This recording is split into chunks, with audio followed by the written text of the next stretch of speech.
আমি কথা শুরু করব আরো পরে, আমার ব্রিফিং করার অনেক কিছু আছে, আমি সব খুলে দিব আজকে। যেই সংস্কার চেয়েছে এই ছেলেরা কিছুই হয় নাই, হচ্ছে না। ওর চোখ অন্ধ হওয়ার পর পৃথিবীটা ওর কাছে অন্ধকার, এটা বেঁচে থাকা না। এই মানসিক রোগীর উপর হাত তুলেছে কে? এটা হবে না। আমি বেঁচে থাকতে হবে না, আমি এখানে এসেছি এদের জন্য, আমি বেতন নিতে আসি নাই। এদের প্রত্যেককে এখন আগে ছাড়তে হবে।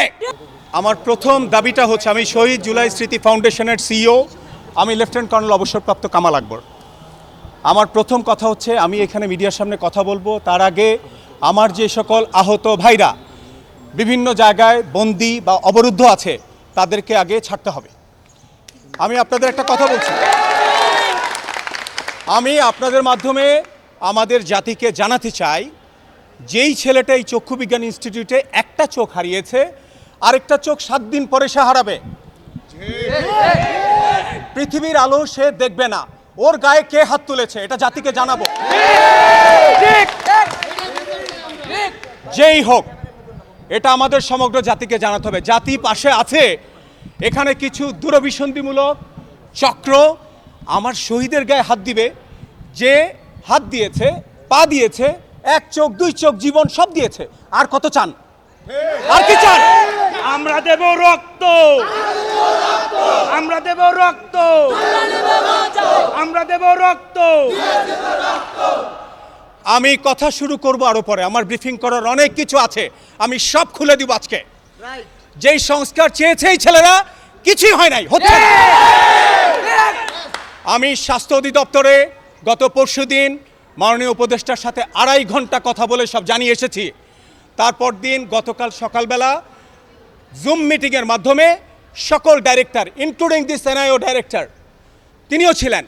ওখানে বলা হয়েছে, আমরা জুম মিটিংয়ে জানিয়েছি এই সন্তানরা, এই যোদ্ধারা, তাদের সামনে আর কোনো নিশ্চিত কিছু নাই মৃত্যু ছাড়া। ওর চোখ অন্ধ হওয়ার পর পৃথিবীটা ওর কাছে অন্ধকার, এটা বেঁচে থাকা না। সেই ছেলেকে নিয়ে যদি কেউ রাজনীতি করে বা অবহেলা করে, জাতি সেটা দেখবে এবং আমরা বসে থাকবো না। যেই হোক, কোনো দূরভিসন্ধিমূলক কিছু এখানে হবে না। আমরা সেই জিনিসটা জানানোর পরেও এই মানসিকভাবে অবসন্ন এই রোগীরা সব এক একজন মানসিক অপ্রকৃতস্থ।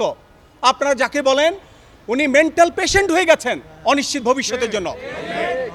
এটা যদি না জানতো তাহলে মানতাম। গতকাল সকালে জুম মিটিংয়ের মাধ্যমে সকল ডাইরেক্টরকে জানানো হয়েছে, মানসিক হাসপাতালের যিনি আছেন ডাইরেক্টর তিনিও জানেন, একটা কমিটি করা হয়েছে। এই মানসিক রোগীর উপর হাত তুলেছে কে? বিচার চাই, বিচার চাই। আহতদের উপর হামলা কেন? আহতদের উপর হামলা কেন? 1 মিনিট। এরা হাত পা চোখ সব দিয়েছে, অনেকের রাজনৈতিক অভিলাষ স্বপ্ন পূরণের পথ বানায় দিচ্ছে তারা। আর সেই রাজনৈতিক স্বপ্ন পূরণের মোহে কিছু ইন্ধন এখানে কাজ করছে। এটা হবে না। আমি বেঁচে থাকতে হবে না, আমি এখানে এসেছি এদের জন্য, আমি বেতন নিতে আসি নাই। এদের প্রত্যেককে এখন আগে ছাড়তে হবে। এর আগে আমি এখান থেকে সরবো না। আমি আমাদের সম্মানিত সাংবাদিক ভাইদের বলছি, আপনারাও যাবেন না, আমার অনেক কথা আছে, ওদের আগে ছাড়তে বলেন।